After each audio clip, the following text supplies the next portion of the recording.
هتستفادوا معلومة حلوة، لسه أول مرة أشرح المعلومة دي. بسم صورة الله. مصطفى.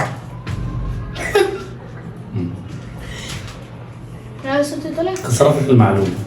السلام عليكم، بتعرف توصف ما بتعرفش؟ تعال نعرفك. How to describe صح. إزاي توصف صح؟ كالغيث كن أملا وجد من دون مقياس. أول حاجة لو بتوصف ببيوتيفول أو pretty خليك أكتر للستات، يعني قول she is beautiful أو she is pretty، هي جميلة. بينما لو هتوصف للولاد خليك في handsome، تقول مثلا إيه he is handsome، علي is handsome، هو وسيم. بينما لو عايز تجيب صفة تجوز للاتنين مع بعض good looking أو attractive، تنفع للولاد وتنفع للبنات. she أو he is good looking، هو شكله جميل أو شكلها جميل. لو عايز تبقى قليل الادب بس تبقى قليل الادب بادب، انك تقول ugly هو قبيح او هي قبيحه، دي صفه قليله الادب شويه. عايز تجيبها باقل قله ادب تقول plain، حاجه شكلها وحش ولكن بادب شويه.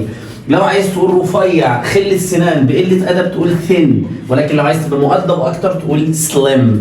لو عايز تقول تخين بصيغه مش كويسه برضه تقول fat، بينما لو عايز تقول تخين بصيغه مؤدبه شويه تقول overweight، زايد شويه.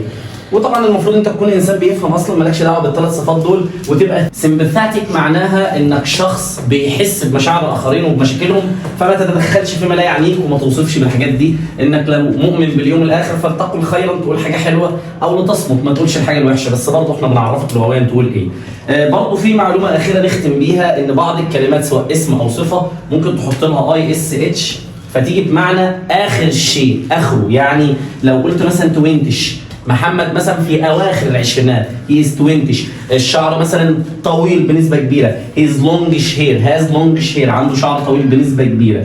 فده باختصار ازاي توصف اي حد. لو عندك اي مشكله في اي معلومه ثانيه سيبها لنا في الكومنتس. اتمنى تكونوا استفدتوا معانا، ما تنساش اللايك والشير واشترك معانا يصلك كل جديد، والسلام عليكم.